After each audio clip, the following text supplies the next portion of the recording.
What is up, legends? Welcome back to the Warrior Mythos. It's your boy, MC Devi, also known as Devin AC Dada, and we're going to be continuing part 3 of Culture Creation, Dungeons and Dragons style.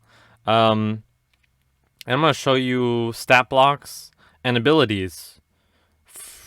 So what do I have lined up? Let's see. Powder bugs, also known as Upainya, as they call it. Upainya.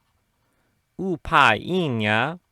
Anyways, I'm going to show you how I kind of go over stat blocks. So, powder bug, I labeled it as a large beast.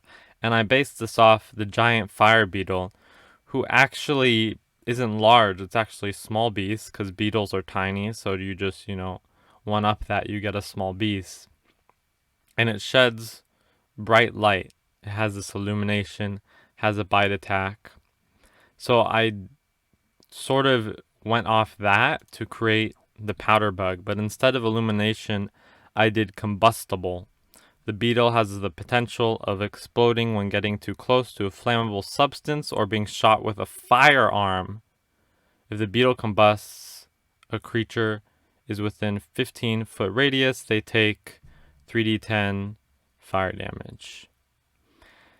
It also has a multi-attack. Oh, I also based this off another homebrew I did, which was the Boidzar beetle.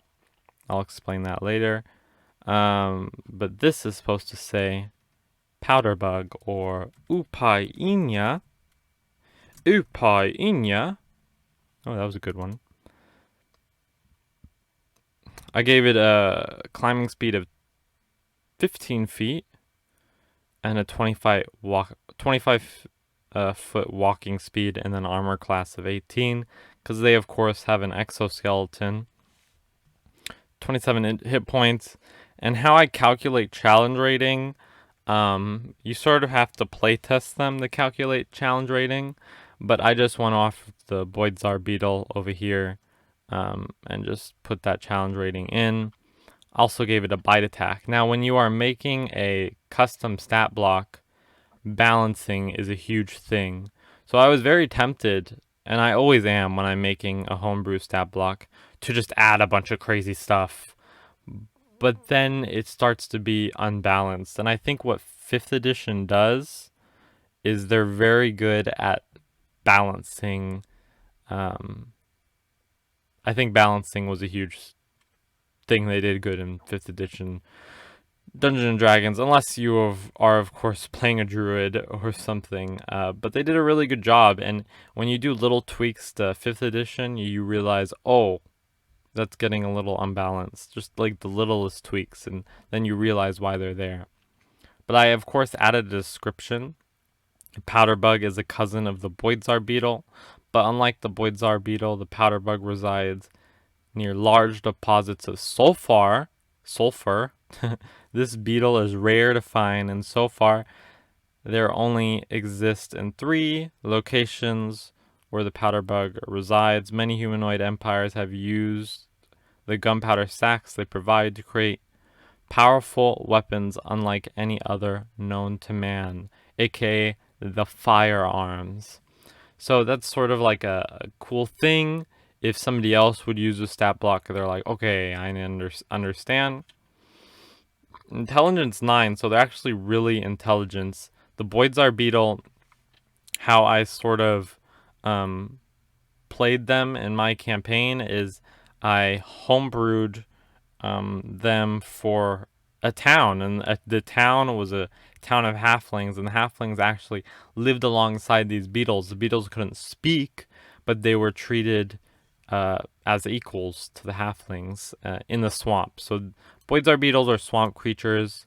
Powder bugs are more like, mountainous, hilly region, cavernous, all that stuff. So they're very smart.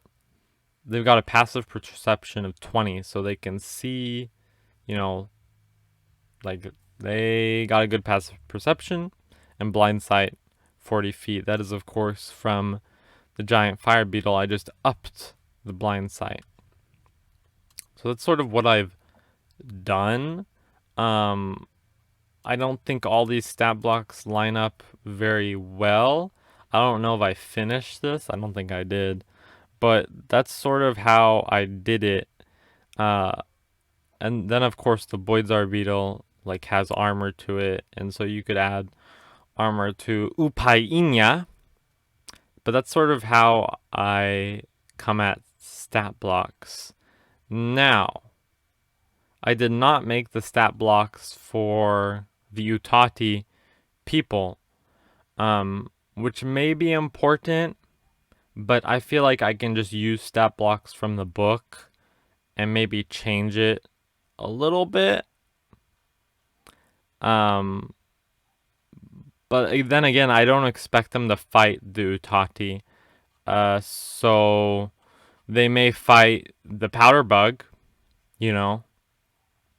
That may happen. Now, these aren't evil creatures, but that may happen. So I created a stat block for them, mainly because I wanted to add the combustible feature. But I would not allow them to fight the Utati.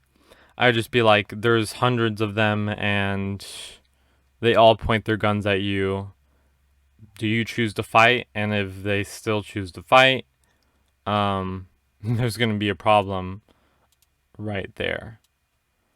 So that's sort of how I approach everything. I know this is kind of a short video, but I think it's good to know that when you are creating this and you're creating abilities, to have a visual representation of how you want this to be, how you want it to look.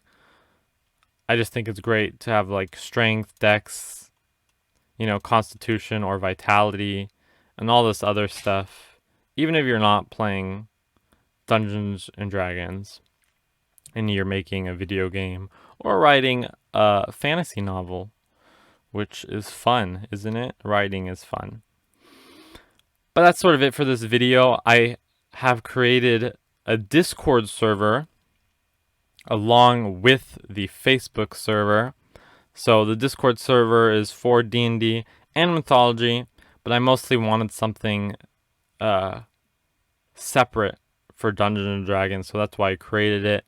There's cool bots in there. I have the PokeCard bot and like a Pokemon section. I have Discord Dungeons bot to sort of play your own game of Dungeons and Dragons there. So you should join the Discord server so we can talk more about all this stuff. The first 20 members will be getting the founding member role. Yeah, first 20 members. They'll be getting the founding member role in the Discord server. So I would join that immediately so you can get that role. Anyways, I hope you enjoyed this video. I hope it helped.